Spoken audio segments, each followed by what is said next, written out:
Yes. Tell me about the first time you ever went to Missions Fest. Actually, I went to Missions Fest a few times when I was younger, maybe in the 90s or early 90s, something like that. And I always just thought it was an exciting place to see what God has done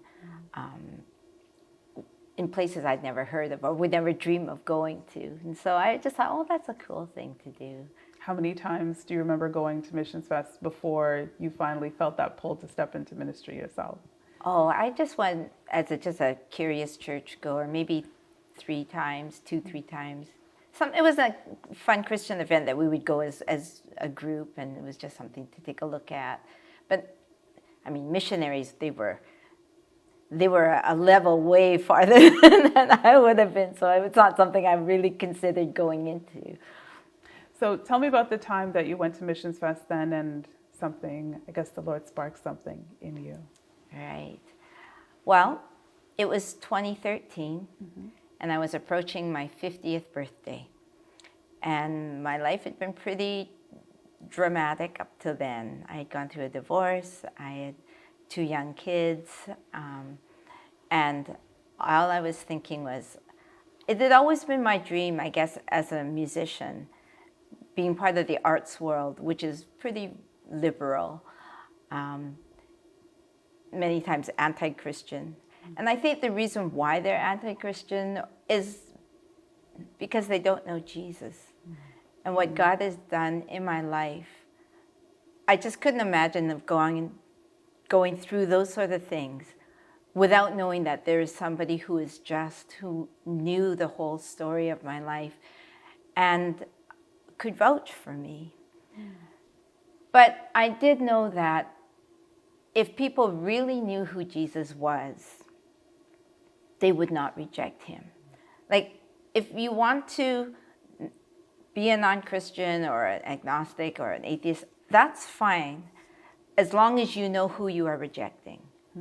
But if you're just rejecting hope because of what you heard in the media or your own misconceptions, then it's on me to do the best that I can to help you know who Christ really is, and to maybe make you think there's a possibility that what he did in my life, he could do in yours. Through a time of prayer, I was thinking maybe I could possibly combine my music art, which I actually hadn't performed or done anything for over almost 20 years, and use it in a missional way. And in 2014, therefore, I saw our church had mentioned something about Missions Fest, and I thought, yeah, I remember going to Missions Fest. I'd see all these people, going to these real missionaries that went faraway places, and I thought, oh, I'll just go and see what will happen. Around that time, I also had an email from a friend of mine who said, Julie, I remember you told me you wanted to share the gospel with your music. And well, I'm from Japan, and I got an email from a friend who said that she'd be interested in having you do that. And I was thinking, well, gee, I don't know how that's going to happen, because I didn't know if I could still perform. And secondly, how could I financially afford to do something like that? Japan is a country that's less than 1% Christian. So there's no way I'm going to go over there and ask a church of maybe 10 people that they have to split the cost. Either if I go, it's got to be on the Lord's provision. And a lot of the people who knew me and who could support me best were my American friends, where I stayed in the Bellevue area for 9 years. And so I thought, I don't know if there's some kind of an organization that would be able to help me out in this way. So I went to Missions Fest, and I thought, well, it's a big room, so I'll start on the far left side, and I'll go up and down each of them. And one of the first booths I came across was one called International Christian Mission Services, ICMS.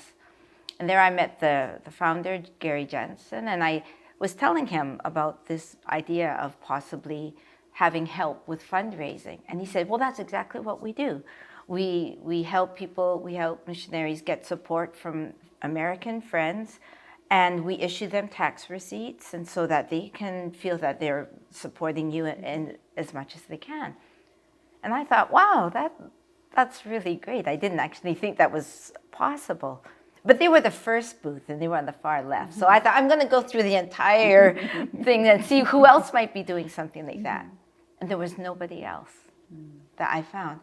And so I signed up with ICMS, and they've been amazing. My Canadian company is a missions sending organization is Hope to Offer.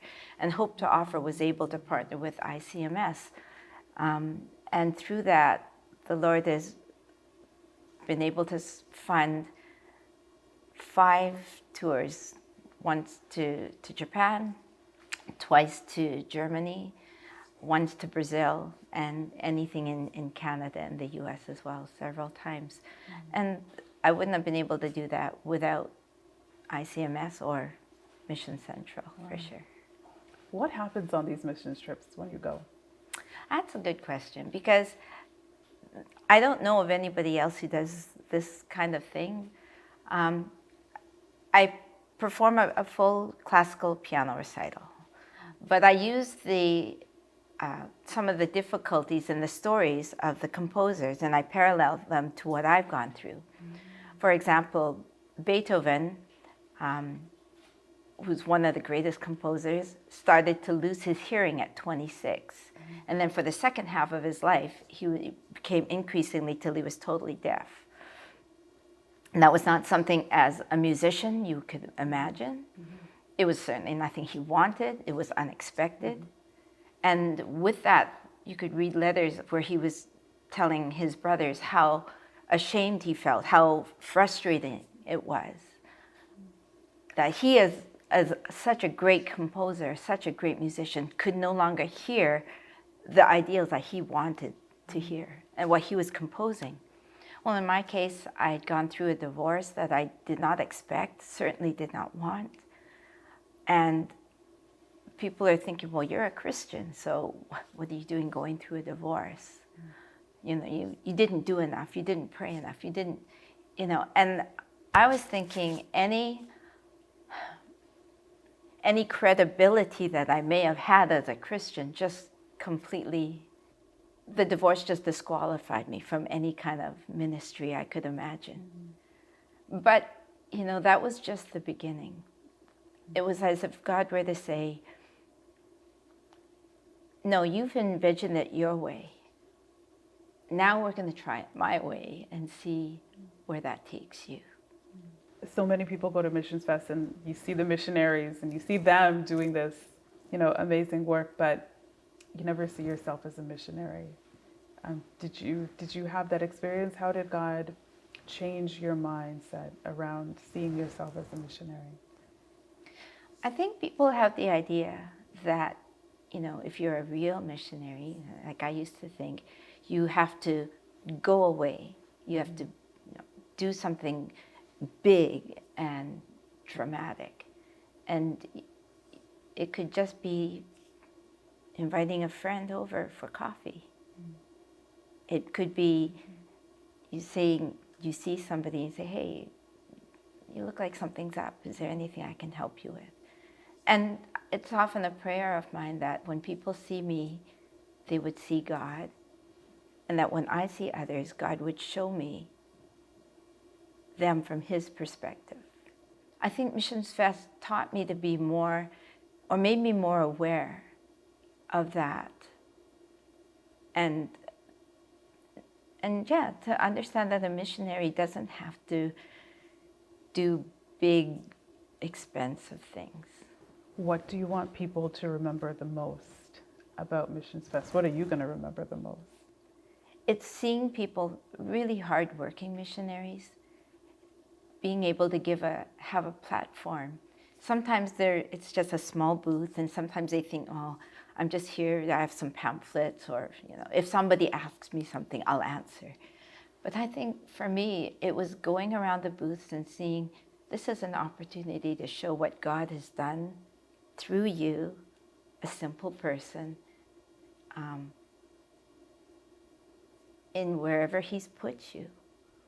I think Missions Fest over the years has always done that. It's to give God the glory. and what he's done. And to get people excited to think, maybe someday I could do something like that too.